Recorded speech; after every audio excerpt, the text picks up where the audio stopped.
हमारे साथ युवाओं के बारे में बात करने के लिए हैं रोहित कुमार सिंह, युवा चेतना मंच के राष्ट्रीय संयोजक हैं। सर, स्वागत है आपका। बहुत धन्यवाद। सबसे पहला सवाल तो यही कि आज युवाओं में उम्मीद है या फिर नाउम्मीदी है? देश के प्रत्येक व्यक्ति में उम्मीद है। नौजवान तो उम्मीदों से भरा होता है। देश का नौजवान देश के सबल, सजग और सतर्क नेतृत्व के साथ उम्मीदों के सपनों का भारत साकार करने के लिए आगे बढ़ चुका है। नागरिक संहिता को लेकर के आप बहुत मुखर रहे हैं, लगातार आप सवाल उठाते रहे हैं।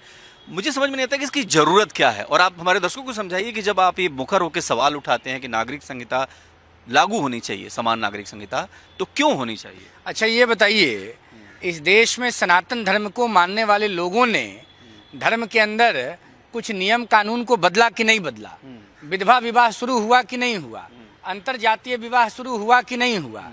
जो कम उम्र में बच्चियों के या बच्चों के विवाह हो जाते थे, उस पर रोक को स्वीकार किया या नहीं किया? किया ना। सनातन धर्म इस देश में बहुसंख्यक आबादी मानता है। सबने क्या माना? सबने बाबा साहब अंबेडकर के दिए हुए अधिकारों के ग्रंथ संविधान को सबसे ऊपर माना और अपने धर्म के कानून को ताखे पर रख दिया। लेकिन देश का जो कानून है, जो संविधान का प्रावधान है, उसको सिर माथे लगा लिया। तो फिर भाई, इस देश में मुसलमान भाई और बहनों को क्या आपत्ति है देश के संविधान के नियम को मानने में? सवाल जब तो हिंदू धर्म के लोग एक शादी में खुश हैं, तो फिर मुस्लिम भाइयों बहनों को एक शादी में क्या आपत्ति आ रही है? ये कहाँ का न्याय है कि धर्म के आधार पर देश में दो कानून होगा? संविधान के प्रावधान को जब पूरे देश मानता है, जब सब कुछ इंडियन कॉन्स्टिट्यूशन के आधार पर चलता है, तो फिर ये धर्म के नाम पर देश को विभक्त करने के षड्यंत्र को पानी देने की क्या आवश्यकता है? हम यूनिफॉर्म सिविल कोड की पैरोकारी करते हैं। मैं किसी पॉलिटिकल पार्टी का मेंबर नहीं हूँ, लेकिन भारत का नागरिक तो हूँ। क्या इंग्लैंड में, अमेरिका में रहने वाले इस्लाम धर्म के लोग उस देश के नियम को नहीं मानते हैं? जब उस देश के नियम को मानने में इंग्लैंड में आपत्ति नहीं है, तो फिर भारत जो एक संविधान को मानने वाला देश है, इस देश में संविधान के प्रावधान को मानिए। ठीक है, मेरा ये सवाल है कि आप इंग्लैंड की बात कर रहे हैं, अमेरिका की बात कर रहे हैं। क्या आपको लगता है कि दुनिया में पहली बार ऐसा हो रहा है कि जो भारत की विदेश नीति है वो इतनी प्रभावी स्तर पर आगे बढ़ रही है, और यही वजह कि दुनिया भर में भारत को एक संप्रभु संपन्न राष्ट्र होने के नाते शक्तिशाली, पावरफुल राष्ट्र के रूप में भी देखा जाने लगा है? देखिए, पहली बार मोदी जी भी तो भारत के प्रधानमंत्री बने हैं। सबल, सजग, सतर्क, दूरदर्शी राजनेता प्रधानमंत्री है, राष्ट्रपति है। भारत का तो प्रत्येक व्यक्ति गौरवान्वित है, हर्षित है, गदगद है कि आज देश की आज़ादी के अमृतकाल में मोदी जी जैसा स्ट्रांग लीडर इंडिया को लीड कर रहा है। इंडिया के प्राइम मिनिस्टर हैं। नहीं तो जिन लोगों ने भारत को बीते वर्षों में नेतृत्व दिया, कांग्रेस पार्टी के नेतृत्व में और अपोजिशनल फोर्सेस के नेतृत्व में, उन लोगों ने तो बस अपने जनरेशन के चिंता में ही समय बिता दिया। देश की गरीब आबादी के प्रति चिंता तो किसी ने दिखाई नहीं। सब लोगों ने बस अपना ससुराल, परिवार, बेटा बेटी, इसी में सब खत्म हो गया। अच्छा, एक सवाल जरूर है कि पहले अयोध्या सदी का सबसे बड़ा महोत्सव आपने देखा है, और उसके बाद अब काशी, उसके बाद फिर मथुरा। मतलब ये क्या है, कोई ऐसी तैयारी जिसमें लगता है कि हम भारतीय पुरातन संस्कृति को एक बार फिर से स्थापित करने वाले हैं, और सरकार से लेकर के आम जनमानस ही बहुत खुश है? आप इसको किस दृष्टि से देखते हैं? देखिए, इस देश का दुर्भाग्य रहा मुगल डायनेस्टी के समय, जब हमारे तीर्थ स्थानों को, मठों को, मंदिरों को रौंद दिया गया।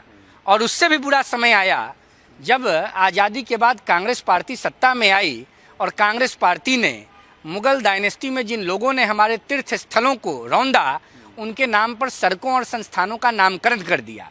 Babar road, Aurangzeb road, Akbar road, Shahjahan road, पता नहीं कौन कौन सा रोड। यह तो धन्यवाद दीजिए देश के यशस्वी भूमि पुत्र आदरणीय नरेंद्र मोदी जी को। वह देश की जनता के प्रेम से प्रधानमंत्री बने, और प्रधानमंत्री बनने के बाद उन्होंने भारतीय संस्कृति और सभ्यता के संवर्धन हेतु अद्भुत काम किया। देश की जनता गदगद है। अयोध्या में 500 सालों की प्रतीक्षा के बाद प्रभु राम विराज गए हैं। काशी में सिग्नल मिलना शुरू हो गया है। मथुरा की तैयारी है। तो अब दिक्कत क्या है? अब तो भारतीय संस्कृति और सभ्यता का ध्वज दुनिया के पैमाने पर लहरने को तैयार है, फहरने को तैयार है। बिल्कुल, देश की जनता गदगद है। अच्छा, ये बताइए कि 2024 का इलेक्शन है और चुनावी मौसम है। दो लड़के, यानी यूपी का एक लड़का, एक दिल्ली का, राहुल गांधी और अखिलेश यादव, अब एक साथ मिलके चुनाव लड़ेंगे। आप क्या इसे एक बड़ा चुनावी गठजोड़ समझते हैं? देखिए, ये एक मोबाइल में 2 सिम जैसी कहानी है। एक 5G नेटवर्क है और एक 2G नेटवर्क है। 5G मतलब 5th जनरेशन, राहुल गांधी, मोतीलाल नेहरू जी, जवाहरलाल जी, इंदिरा जी, सोनिया जी, राजीव जी, राहुल जी। और अखिलेश जी जो हैं वो 2G हैं। अखिलेश जी के महरूम पिता भी मुख्यमंत्री रहे, नेता रहे, और अखिलेश यादव 2nd जनरेशन है। तो देश का नौजवान, उत्तर प्रदेश का नौजवान किसी जनरेशन के नौजवान को अपना लीडर मानने को तैयार नहीं है, क्योंकि इन लोगों को बस अपने परिवार की चिंता है। देश का नौजवान, हर राज्य का नौजवान भारत में बस एक व्यक्ति को अपना नेता मान रहा है। मैं किसी राजनीतिक दल का सदस्य नहीं हूँ, लेकिन भारत का नागरिक हूँ। वोट देने का अधिकार है, संविधान में विश्वास है।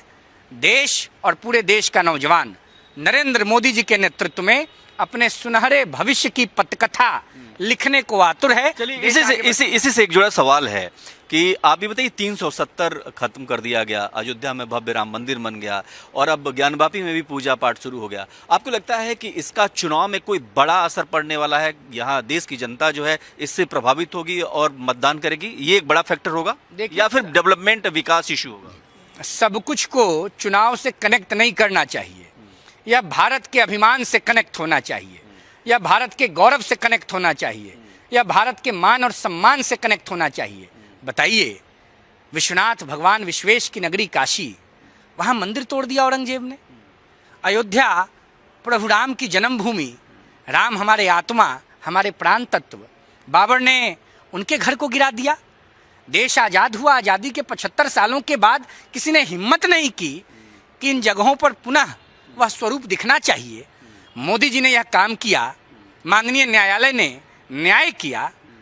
देश की जनता तो गदगद है ना भाई। अयोध्या में राम जी का मंदिर नहीं बनता तो इस्लामाबाद, कराची और लाहौर में बनता। बना अयोध्या में, मोदी जी ने बनवाया। जो लोग डेट पूछते थे उनको भी जवाब मिल गया। उनको तो बहुत जवाब मिल गया है, हो पाएंगे। चलिए एक सवाल थोड़ा सा तीखा कर लेते हैं। आप ही बताइए कि युवाओं के मन में क्या चल रहा है, क्योंकि और 2024 में युवा किसके पक्ष में मतदान करने की सोच रहा है? क्योंकि युवाओं के जब बात होती है तो रोजगार के अवसर की कमी की विपक्ष उठाता रहा सवाल। आपको सहमत हैं इस सवाल से कि क्या देश में रोजगार की समस्या का कोई समाधान ये सरकार नहीं ढूंढ पाई है? हालांकि बहुत मोर्चों पर अच्छा काम किया है, इसके बावजूद भी नौजवानों के मोर्चे पर सरकार थोड़ी विफल हो गई। नौजवान के मोर्चे पर सरकार 1000% पास है। रोजगार चारों तरफ है, प्राइवेट सेक्टर बूम किया है, सरकारी नौकरियां भी नौजवानों को मिल रही हैं, कहीं किसी प्रकार की कोई कमी नहीं है। ये जो जनरेशन बेस्ड पार्टियां हैं, जिनकी राजनीतिक जमीन उजड़ गई है, बंजर हो गई है, वह बेचैन है। प्रोपेगेंडा करने में मास्टरी हासिल है इन लोगों को। देश की जनता ने और देश के नौजवानों ने ये जनरेशन बेस्ड पॉलिटिक्स करने वाली तमाम राजनीतिक दलों को दिन में ही सपना देखने का भी क्षमता छीन लिया है। कोई घबराने की बात नहीं है, देश की जनता सब जानती है। देश का नौजवान बिल्कुल प्रसन्न है। भारत माता के वैभव को बढ़ाने के लिए देश का नौजवान लगातार श्रमदान कर रहा है। और ये जो जनरेशन बेस्ड पॉलिटिकल पार्टीज़ हैं, कांग्रेस हो गई, राजद हो गई, स्टालिन साहब की पार्टी हो गई, इन पार्टियों में बेचैनी है, क्योंकि इन्होंने तो कोई काम किया नहीं है। नौजवानों के नाम पर बेटा पोता को बढ़ाने का काम किया।